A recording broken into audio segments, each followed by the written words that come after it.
Sudah. Assalamualaikum warahmatullahi wabarakatuh. Waalaikumsalam warahmatullahi wabarakatuh. Silakan dipimpin doa dulu.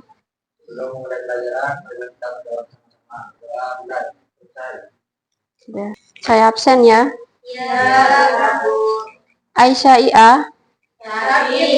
Sakit. Ada suratnya? Ada. Tanggal 29. Aldo. Anissa. Bella. Kita mulai pembelajaran hari ini. Kemarin materinya tentang apa? Produk perundang-undangan. Kalian biasanya menemui peraturan itu di mana? Anissa? Di sekolah. Kemudian di rumah. Ada lagi? Di masyarakat. Ya. Di sekolah itu pasti ada peraturan. Terus di mana lagi? Di rumah pasti ada. Di masyarakat juga ada ya. Kita kan di Indonesia ini banyak. Ada berapa provinsi? 34. Terus ada berapa pulau? 17 ribuan pulau ya. Luas sekali ya. Jadi dari Sabang sampai Merauke itu perlu peraturan, apalagi di sebuah negara. Tujuannya apa? Supaya apa peraturan itu? Supaya tentram, terus damai, kemudian damai, masa tertib juga ya. Jadi kesimpulannya apa? Untuk apa manfaat dari memahami peraturan perundang-undangan ini?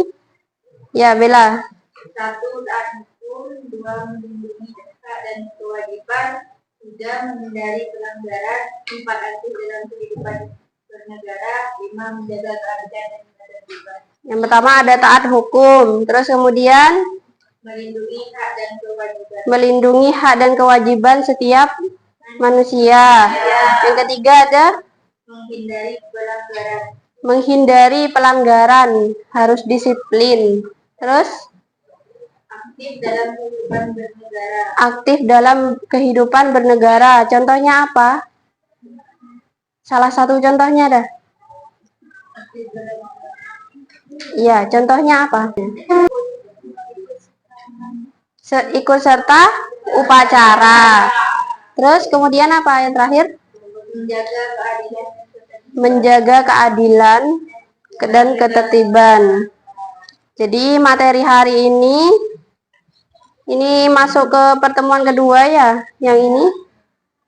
Hari ini peserta didik mampu menganalisis keterkaitan dan ketidaksesuaian antar produk perundang-undangan berdasarkan asas hukum dan prinsip negara hukum.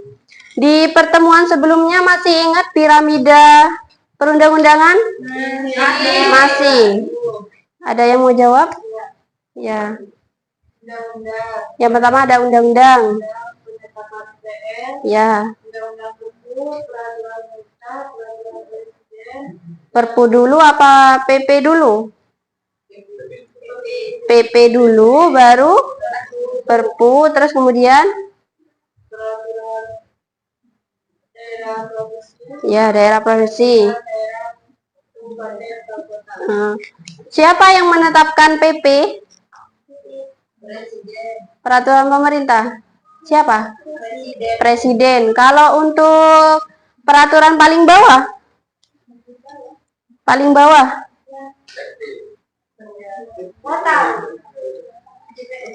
Perda provinsi dulu apa kabupaten? Paling bawah? Kabupaten atau kota? Ya. Hari ini materinya tentang apa? Menganalisis produk perundang-undangan. Ada yang mau bantu membaca? Siapa? Ulfi atau Sela? Sela dah. Seluruh peraturan perundang-undangan Indonesia harus merujuk kepada Pancasila dan UUD NRI. Tahun 1980. Tidak boleh mengabaikan apalagi bertentangan, seperti halnya sila ketuhanan yang Maha Esa dalam Pancasila dan pasal 29 ayat 1 dan 2 UUD RI tahun 1945. Keduanya memberikan perlindungan kepada agama dan kepercayaan kepada Tuhan yang Maha Esa. Maka peraturan perundang-undangan yang ada di bawahnya tidak boleh bertentangan terhadap keduanya. Undang-undang sampai peraturan daerah tidak boleh memutuskan tentang hukum yang melarang kebebasan beragama. Oke. Seluruh peraturan perundang-undangan di Indonesia itu harus merujuk kepada apa? Undang-undang dan Pancasila. Ya, tidak boleh bertentangan dari kedua peraturan ini. Contohnya, ini ada contoh sila pertama, ketuhanan yang Maha Esa, dan pasal 29 ayat 1 dan 2, yang isinya apa?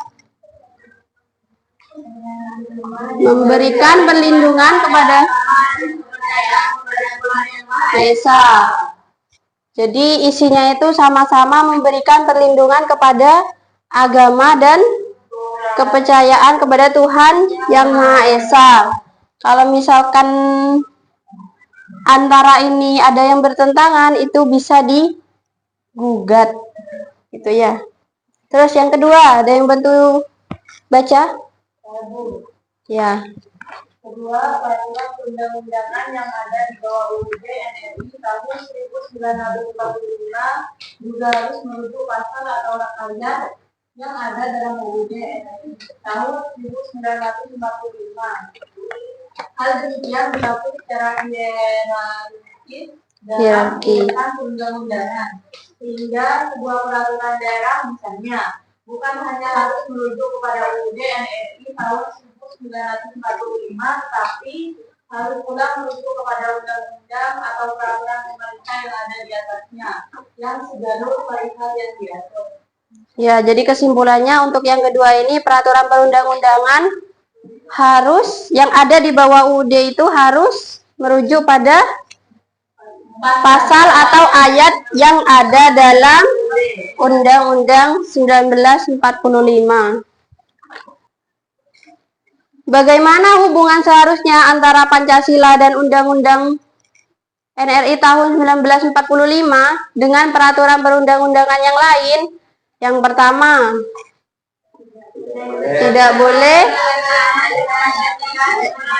tidak boleh bertentangan dengan Pancasila dan undang-undang. Terus yang kedua,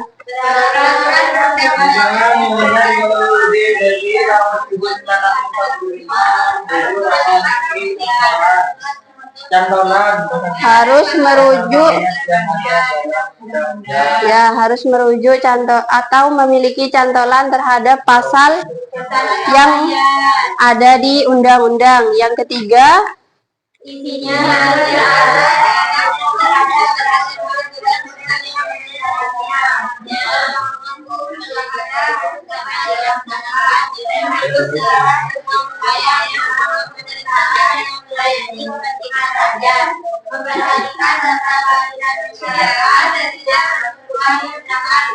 untuk korupsi. Jadi yang ketiga ini syaratnya harus searah, kemudian mendukung, harus selaras juga.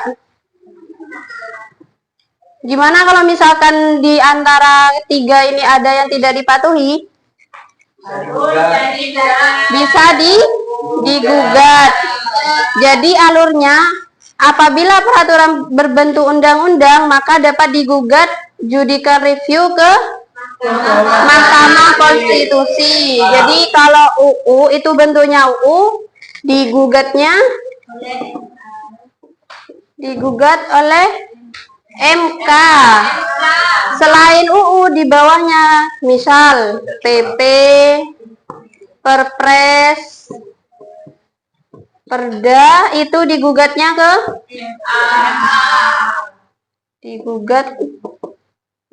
MA. A. Mahkamah Agung. Jadi alurnya seperti itu ya. Kalau undang-undang digugatnya ke MK. Kalau selain undang-undang itu digugatnya ke contohnya itu PP, Perpres, Perda gitu ya. Jadi intinya peraturan perundang-undangan itu harus balik lagi ya ke awal. Tidak boleh bertentangan. Harus merujuk terhadap isinya, harus searah ya. Ya, norma hukum yang ada harus dapat dilaksanakan. Terus kemudian harus jelas juga isinya. Dan tidak boleh menimbulkan penafsiran yang bermacam-macam. Kemudian harus selaras juga. Ini ada satu contoh, kita analisis isinya ya. Di sini ada peraturan UU Desa Lama sama UU Desa Baru. Di Desa Lama itu Undang-Undang Nomor 6 Tahun 2014. Terus yang Desa Baru UU Nomor 3 Tahun 2024. Berarti baru diperbarui ya, tahun kemarin ya. Nah, yang di masa jabatan kepala desa itu yang di Desa Lama itu 6 tahun sekali, 6 tahun maksimalnya 3 periode. Kemudian di Desa Baru itu ada ditambah ya, jadi 8 tahun, tapi maksimalnya harus 2 periode. Jadi totalnya 16 tahun nanti masa menjabat. Terus kemudian ini aspeknya di Pilkades itu ada perubahan. Di Undang-Undang Lama tidak mengatur calon tunggal. Tapi di Desa Baru, di UU Desa Baru itu ada mekanisme untuk menetapkan calon tunggal setelah perpanjangan pendaftaran. Apa calon tunggal itu? Ada yang tahu? Calon tunggal. Ya, calon itu pada saat pemilihan itu hanya satu. Kalau di UU Lama itu tidak ada mengatur calon tunggal. Tapi kalau di Desa Baru, calon tunggal misalkan ada satu ya, itu bisa langsung ditetapkan jadi kepala desa dengan mekanisme sendiri, ada sendiri ya. Terus kewenangan kabupaten atau kota. Di Undang-Undang Desa Lama itu kewenangan luas dan besar dalam mengatur desa. Jadi kota itu mempunyai kewenangan yang luas dan besar dalam mengatur desa itu. Tapi setelah ada yang Undang-Undang Desa Baru, itu kewenangan kabupaten atau kota sangat terbatas dan strategis. Jadi apa kesimpulannya? Kalau terbatas itu, kewenangan terbatas. Jadi hanya tertentu saja bisa diwenangkan sama kabupaten atau kota ini gitu. Selebihnya dari desa sendiri yang berwenang ya. Terus kemudian ada aspek dana konservasi. Di Undang-Undang Desa Lama itu tidak diatur. Sedangkan di Undang-Undang Desa Baru, desa berhak atas dana konservasi atau rehabilitasi. Jadi maksudnya di sini itu ya, di desa itu kan ada dusun, ada banyak dusun ya. Nah, dari sana itu kan ada terbit desa di kawasan konservasi berhak atas dana konservasi atau rehabilitasi. Kalau di UUD Lama itu tidak menerima, kayak dusun-dusun itu tidak ada dana konservasi ini. Tapi kalau di UUD Baru itu ada menerima dana gitu. Terus yang aspek kelima, peraturan desa ini masih sama. Jadi di Desa Lama dan Desa Baru itu peraturannya masih sama, tidak ada perubahan. Untuk yang terakhir, ketentuan aspek uang pensiun kepala desa. Di Undang-Undang Desa Lama itu tidak diatur secara eksplisit. Jadi tidak ada peraturan yang menetapkan untuk bahwa pensiunan kepala desa itu dapat uang gitu. Tapi di Undang-Undang Desa baru ya ada tunjangan ya, tunjangan purna tugas atau tunjangan pensiun kepala desa gitu. Iya, bukan tetap digaji, tapi dia itu bukan kayak PNS. Kalau PNS kan tiap bulan dapat. Tapi kalau kepala desa itu hanya sekedar uang saja. Jadi misalkan dia pensiun sudah ya, itu dapat uang gitu. Jadi tiap bulannya nggak ada. Beda dengan PNS gitu. Hah? Cuma satu kali saat dia pensiun gitu. Bukan, itu namanya PNS. Kalau PNS itu ada ya. Tiap bulannya pasti dapat. Sampai sini ada yang ditanyakan? Kita ke aktivitas selanjutnya, yaitu mengerjakan LKPD ya. Oke, di sini ada berapa siswa? 16 siswa ya. Dibentuk jadi 4 kelompok. Langsung saya tentukan ya. Kelompok 1, ini kelompok 2, ini kelompok 3 ke sini ya. Yang di belakang gabung sama Ulfi kelompok 4. Di situ ada studi kasus ya.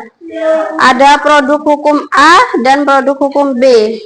Jadi kalian cari keterkaitan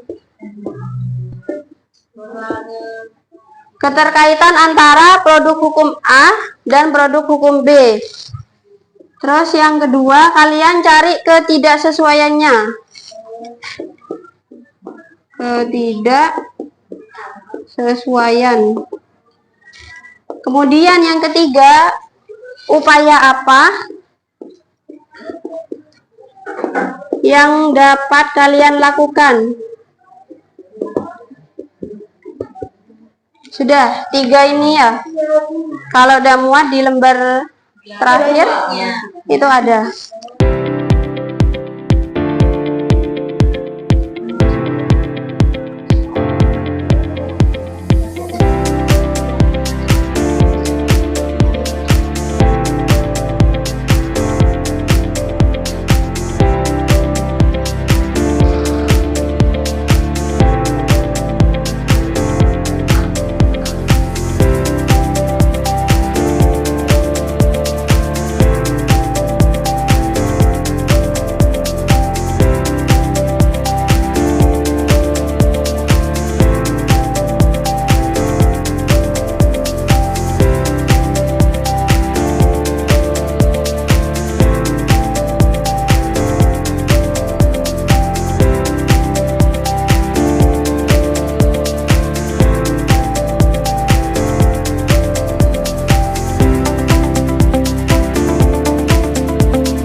Jadi kesimpulannya apa dari kegiatan ini? Kesimpulannya kita dapat menganalisis atau mengetahui undang-undang hak pekerja, apa tadi? Kesehatan, terus apa lagi? Jadi dari menganalisis ini kita bisa tahu, kita bisa mengambil kesimpulan kalau misalkan ketidaksesuaian itu bisa membuat masyarakat bingung, tidak harmonis gitu ya. Terus ada lagi kesimpulannya?